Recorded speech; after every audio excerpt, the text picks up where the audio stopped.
আসসালামু আলাইকুম প্রিয় দর্শক, মজার রেসিপি নিয়ে চলে এসেছি আপনাদের মাঝে। আমি জান্নাত শিলা আজকে তৈরি করে দেখাবো মজাদার তেহারি।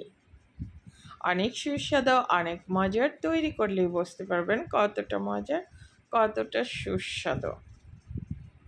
বাইরে থেকে যে তেহারি কিনে নিয়ে এসে খান তার থেকে স্বাদে কম হবে না, আমি বলতে পারি। আর মাংস কিভাবে সফট করে রান্না করব সে রেসিপিটি শেয়ার করছি।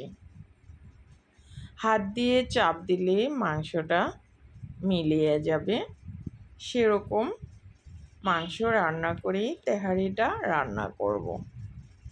কালার দেখেই বুঝতে পারছেন কতটা মজার। এই যে দেখেন, মাংসটা চাপ দিলেই খুলে যাচ্ছে। আর এটা কিন্তু অনেক মজার খেতে, খেলেই বুঝতে পারবেন। বাচ্চারা তো অনেক পছন্দ করবে। আর আসলেই অনেক মজার বিরিয়ানিটা। সহজ রেসিপিতে তৈরি করেছি।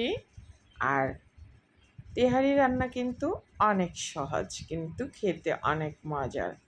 এখানে 1.5 কেজি গরুর মাংস নিয়েছি। আর এখানে আমি 1 কাপ তেল নিয়েছি, তার থেকে হালকা একটু কমিয়ে নিয়েছি যাতে করে তেলটা বেশি হয়ে না যায়। এবারে 1.5 কাপ পেঁয়াজ কুচি দিয়ে দিলাম, যেহেতু আমার 1.5 কেজি মাংস রয়েছে।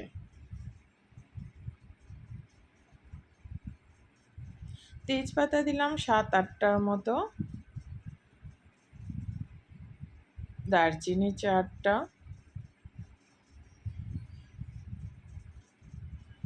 কালো এলাচ 3টা,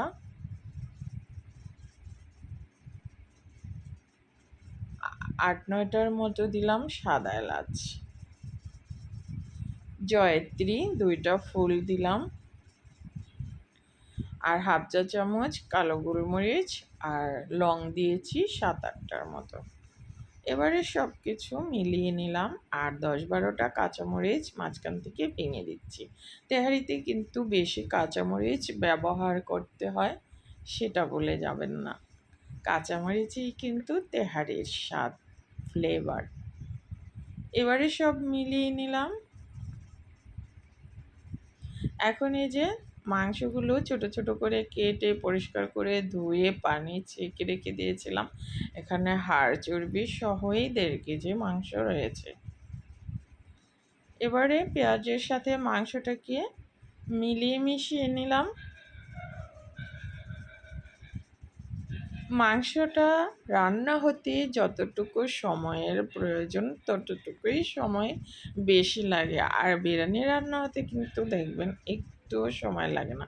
এখানে মশলা নিয়েছি, 1 চা চামচ নিয়েছি এই যে জিরার গুঁড়া, 1 চা চামচের একটু কম গোলমরিচ গুঁড়া, অর্থাৎ হাফ চা চামচ দিলেও হবে গোলমরিচ। এখানে গরম মশলা নিয়েছি 1 চা চামচ, একদম উঁচু করে দিই নাই, 1 চা চামচ মরিচ গুঁড়া, লবণ 1 টেবিল চামচ, এখানে ধনিয়ার গুঁড়া নিয়েছি 1.5 চা চামচ। এবারে সব মশলাগুলো এখানে অ্যাড করে দিচ্ছি।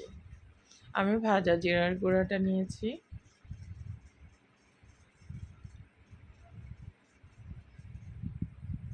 এবারে মাংসের সাথে মশলাগুলো মিশিয়ে নিচ্ছি। দেখেন কত কম মশলায়, কত কম উপকরণে আমি বিরিয়ানিটা রান্না করছি। তৈরি করলেই বুঝতে পারবেন, খেলেই বুঝতে পারবেন কত মজার। আর হাফ কাপ দিলাম টক দই দিয়ে এখন চুলা বন্ধ করে দিয়েছি। মিলিয়ে নেওয়ার পর আবার চুলাটা অন করে দেব। এখন মিলিয়ে নেওয়া হয়ে গেল আর চুলাটা অন করে দিলাম। যখন কোনো কাজ করতে ভালো লাগবে না আপনাদের, তখন এই সহজ পদ্ধতিতে তেহারি রান্না করে ফেলবেন। মাংস রান্না বসিয়ে দিয়ে আপনি অনেক কাজ করে নিতে পারবেন।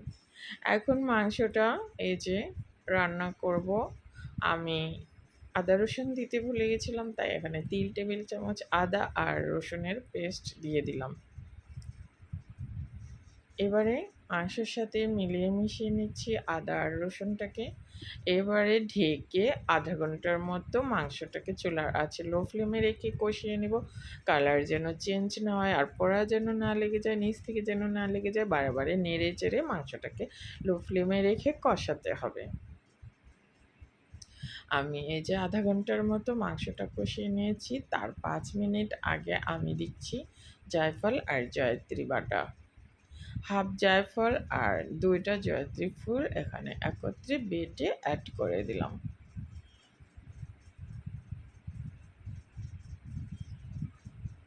এবারে আমি আর ১০ মিনিট কষিয়ে নেব।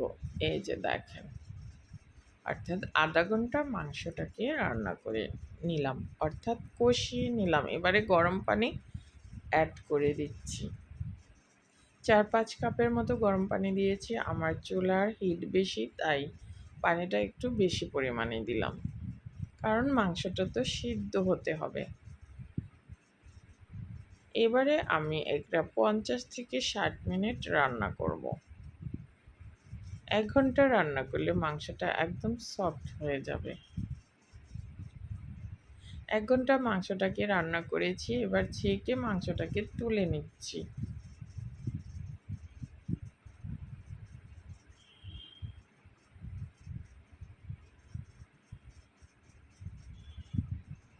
এবারে এখানে ১ কেজি চালের জন্য ১.৫ লিটার পানি ব্যবহার করছি। যদি নতুন চাল হয় ১/২ কাপ পানি কমিয়ে দেবেন এখান থেকে। আর যদি একটু মাঝারি বা পুরানো চাল হয় তাহলে সমান সমান পানি দেবেন। এবারে দিচ্ছি ১ চিমটির মতো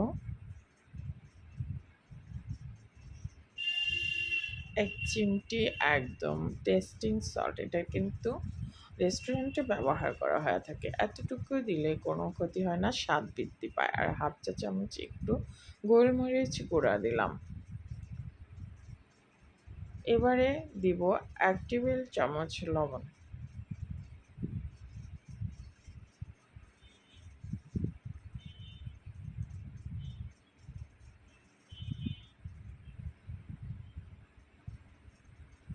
টেস্টিং সল্টটা একটু কম হয়ে গেছিলো, আবার একটু দিয়েছি।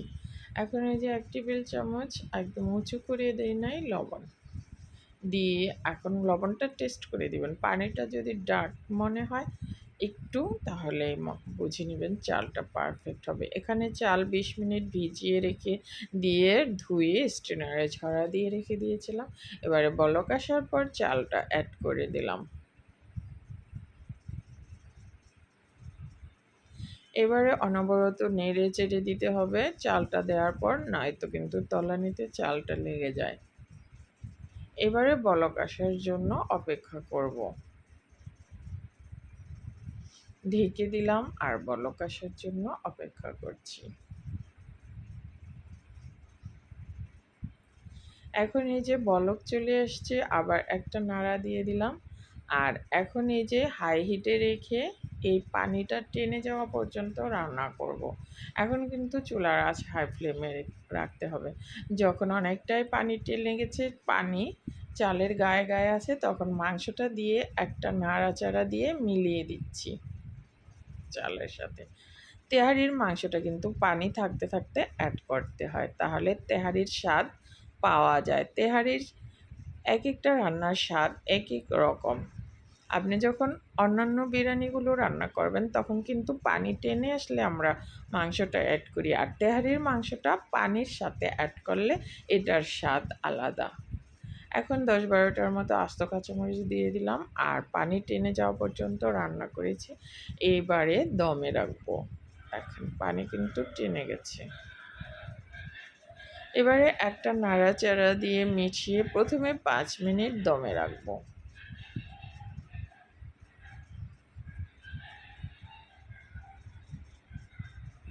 যেহেতু আমরা ২০ মিনিট চাল ভিজিয়ে রেখে দিয়েছিলাম, এতে কিন্তু তেহারিটা হতে বেশি সময় লাগবে না।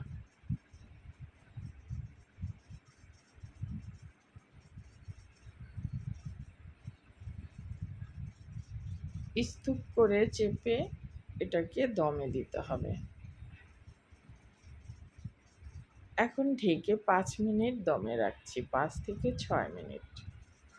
৫ থেকে ৬ মিনিট পর একটা নাড়া দিয়ে দিচ্ছি। এবার নিচেরটা উপরে, উপরের চালটা নিচে দিতে হবে। নিচের চালটা দেখেন একদম ফুটে গেছে, উপরে একটা একটু দানাদার রয়েছে। এখন উপরে আর নিচে আলতো হাতে উল্টে পাল্টে দিলাম। এবারে আবার নেড়ে চেড়ে মিশিয়ে সুন্দরভাবে স্তূপ করে আবার ৫ মিনিট দমে রাখবো।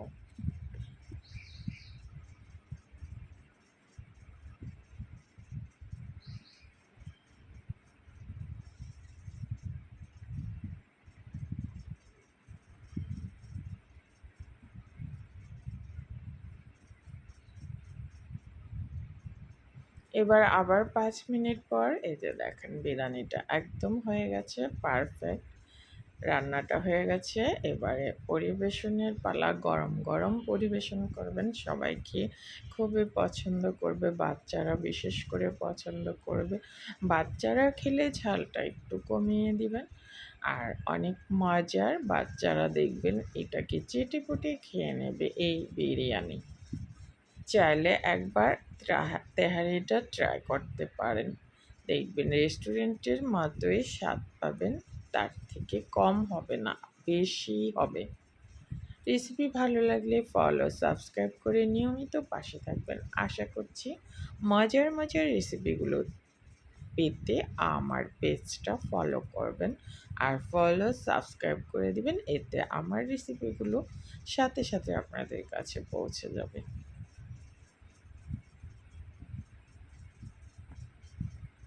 এখন আমি চুলা বন্ধ করে একটু দমে রেখে দিলাম, এতে করে স্বাদ বৃদ্ধি পায়।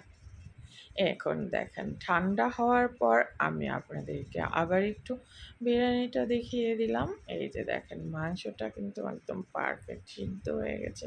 আর কালারটা দেখেন কতটা মজার হবে, দেখেই বুঝতে পারছেন। রান্না করলেই বুঝতে পারবেন কতটা মজার, কতটা সুস্বাদু। আল্লাহ হাফিজ।